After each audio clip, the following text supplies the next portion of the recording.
कक्षा 9 विषय हिंदी में सतीश पंडित आज आपके समक्ष पाठक्रम 15 दाजू लेकर उपस्थित हुआ हूँ। एक बार पुनः आप सभी विद्यार्थियों का सर्वजीव हितावह श्री स्वामीनारायण कुमार शाला कणभा स्वामीनारायण गुरुकुल SSGK में खूब खूब स्वागत है। विद्यार्थियों, दाजू पाठ एक गरीब, बेसहारा अथवा बेबस लड़के की कहानी बताता है। इस दाजू कहानी के लेखक रहे हैं हिंदी के जाने माने साहित्यकार शेखर जोशी। शेखर जोशी उत्तराखंड राज्य के एक साहित्यकार रहे हैं। वे हिंदी के साहित्यकार हैं। उनका ताल्लुक उत्तराखंड राज्य से रहा है।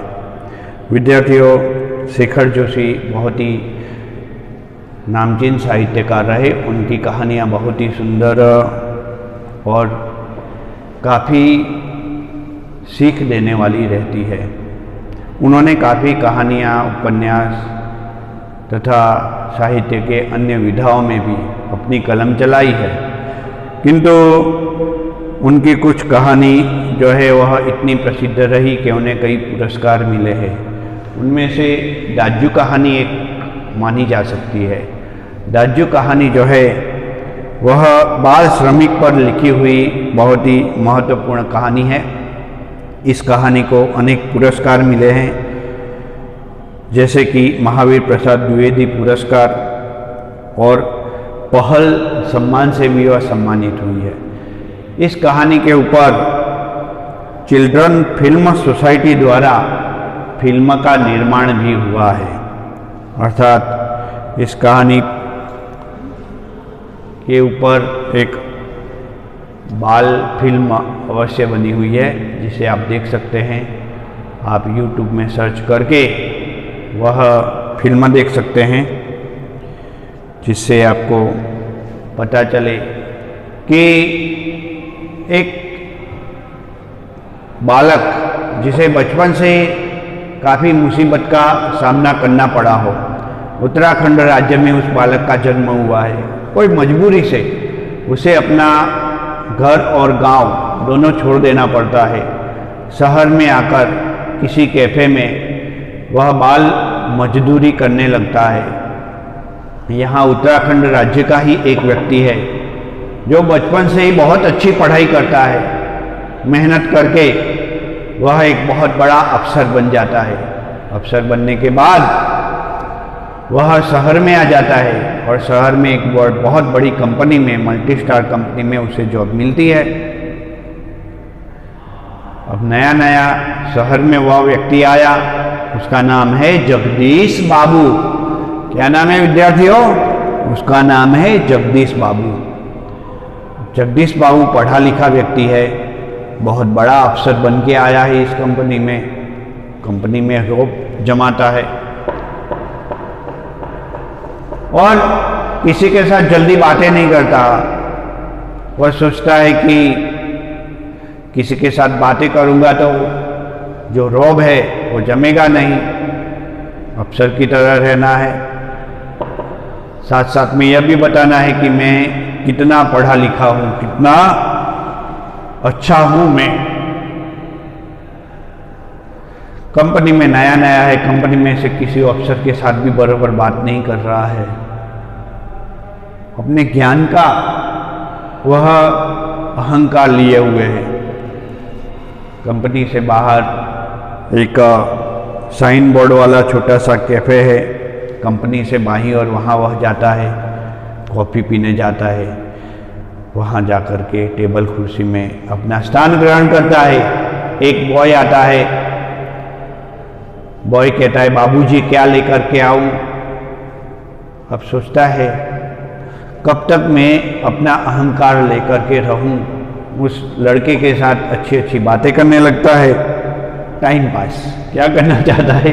टाइम पास करने के लिए उस लड़के को पूछता है, अच्छा बच्चों तुम बताओ, अच्छा बच्चे तुम बताओ तुम्हारा नाम क्या है? और कहता है लोग मुझे बॉय कहते हैं, वैसे मेरा नाम मदन है। बोले अच्छा मदन, तुम कहाँ के रहने वाले हो? मैं पहाड़ का रहने वाला हूँ।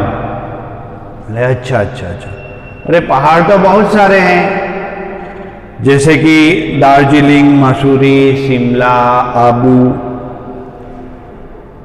तुम आखिर किस पहाड़ में रहते हो? तो वो कहता है कि साथ में अल्मोड़ा में रहता हूं। बोले अच्छा अच्छा अच्छा, अल्मोड़ा में तुम कौन से गांव में रहते हो? विशेष जानने की इच्छा से जगदीश बाबू पूछ लेते हैं। इस प्रश्न के संकोच में वह लड़का कुछ बोलता नहीं, सोचता है कि खामखा अपने गांव का नाम बताऊंगा तो यह मेरी मजाक उड़ाएगा कि अच्छा तू पहाड़ी है आदि आदि। लेकिन वो अंततः कहता है कि मैं ढोंटेयालगो नाम का एक पहाड़ है, उस पहाड़ के गांव में रहता हूं, मेरे गांव का नाम ही ढोंटेयालगो है। जगदीश बाबू का चेहरा मानो अचानक खिल जाता है। जगदीश बाबू भी उत्तराखंड के रहने वाले हैं, अल्मोड़ा के आसपास के विस्तार के। वह कहता है अरे मैं तो तेरे गांव का ही रहने वाला हूँ, तेरे गांव के आसपास नज़दीक में एक गांव है, वहीं मैं रहता हूँ, अर्थात मैं तेरे विस्तार का ही हूँ। इस पर वह लड़का बहुत खुश हो जाता है, उसकी खुशी की सीमा नहीं रहती। वो बेचारा एक गरीब लड़का, मजबूरी से गांव से शहर में आना पड़ता है, कोई पढ़ा लिखा है नहीं, इतनी छोटी सी उम्र में कौन सी मजबूरी है उसका वर्णन नहीं किया गया है। तो जब पता चलता है कि मेरे गांव का यह व्यक्ति है तो वो खुशी के मारे उसकी आंखें भर जाती है, आंखें भर आ जाती है, वह गदगद हो जाता है। कहता है मैं आपको क्या कहूँ, मामा, चाचा,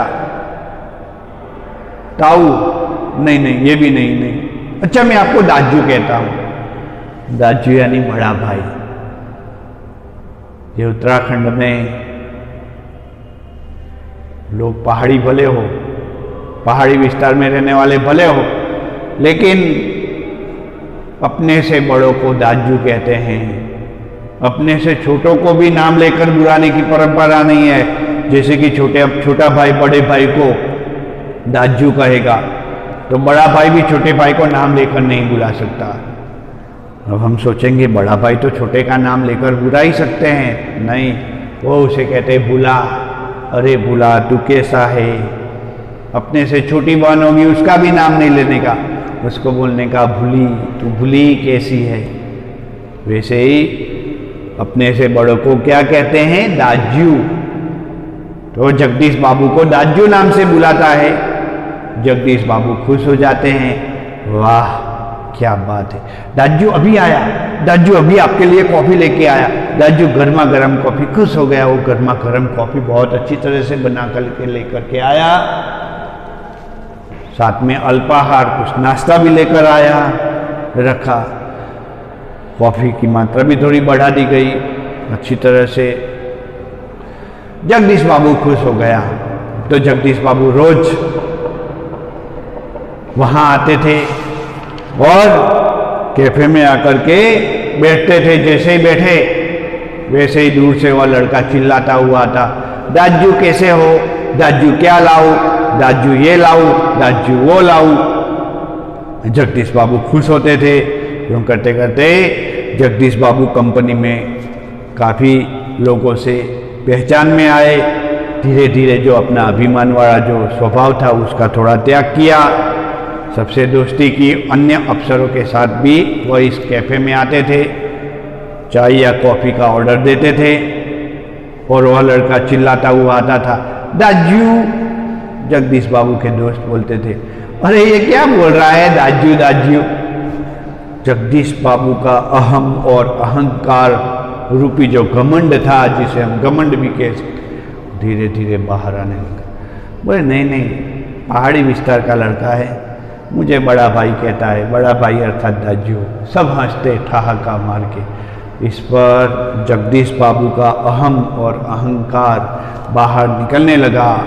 वह लड़का जो जगदीश बाबू को अपना बड़ा भाई ही नहीं मानो अपना भगवान समझने लगा था, एक रिश्तेदार मानने लगा था, उसके प्रति जगदीश बाबू का व्यवहार गलत होने लगा।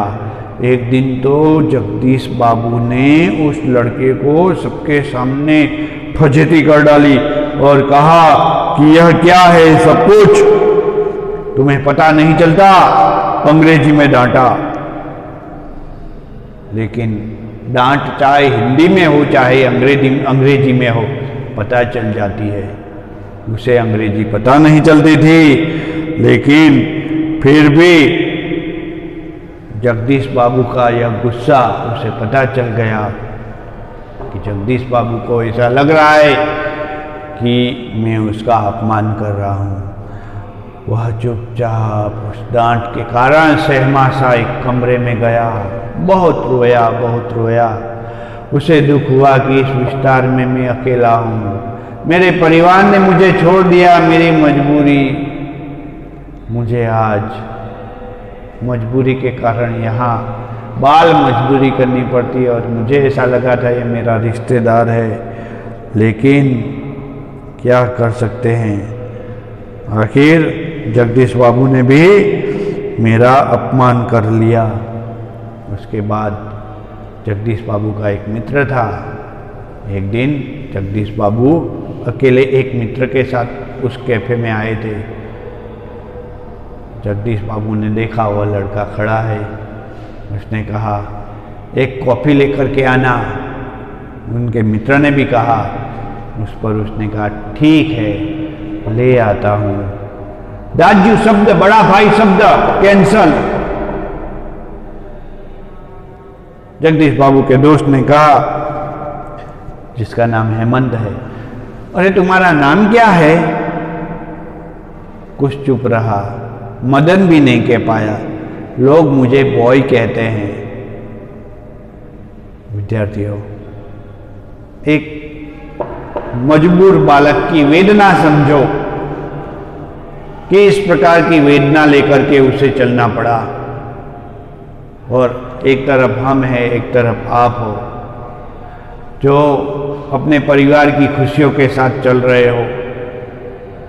परिवार में कोई संकट आए तो उसको आपको अच्छी तरह से समझना चाहिए। अच्छी तरह से समझेंगे विद्यार्थियों, हम ये भी समझ पा रहे हैं कि एक बॉय को कितनी मुसीबत का सामना करना पड़ा। विद्यार्थियों, आज के इस वीडियो में मैंने आपके समक्ष दाजू कहानी प्रस्तुत की। मैंने यह कहानी आपको समझाई। दूसरे वीडियो में पाठ वाचन के साथ दाजू कहानी आपको समझाई जाएगी। विद्यार्थियों, इस वीडियो को शुरुआत से अंत तक अवश्य देखें, समझे।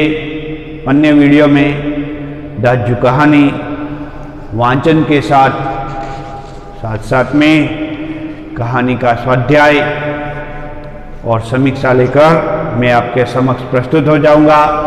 तब तक के लिए इस वीडियो से अनुमति लेता हूं। जय श्री स्वामीनारायण।